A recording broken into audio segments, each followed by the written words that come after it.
৫৩ বছরে জাতীয় যে নির্বাচনগুলো হয়েছে সেই নির্বাচনগুলো বেশিরভাগই সব নির্বাচনগুলোই ছিল সব প্রশ্নবিদ্ধ, বিতর্কের প্রায় ঊর্ধ্বে ছিল না।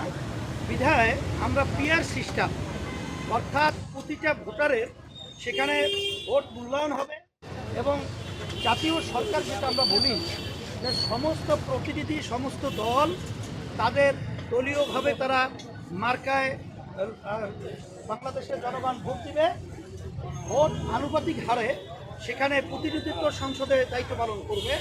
এই পদ্ধতি আমরা বলেছি এবং সেটা খুব চমৎকার এবং তারা সেটা আমাদের প্রস্তাবটাকে তারা ভালোভাবেই গ্রহণ করেছে এবং এটা নিয়ে তারা আলোচনা পর্যালোচনা করবে।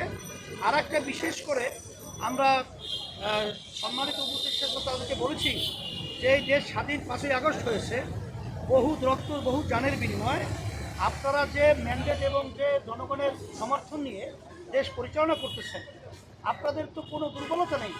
তাইলে কেন যারা নাকি খুনি এবং যারা নাকি দেশের টাকা পাচারকারী এবং যারা নাকি দুর্নীতিবাজ এরা কীভাবে দেশ থেকে পালালো, এইটা আমাদের বোধগম্য না।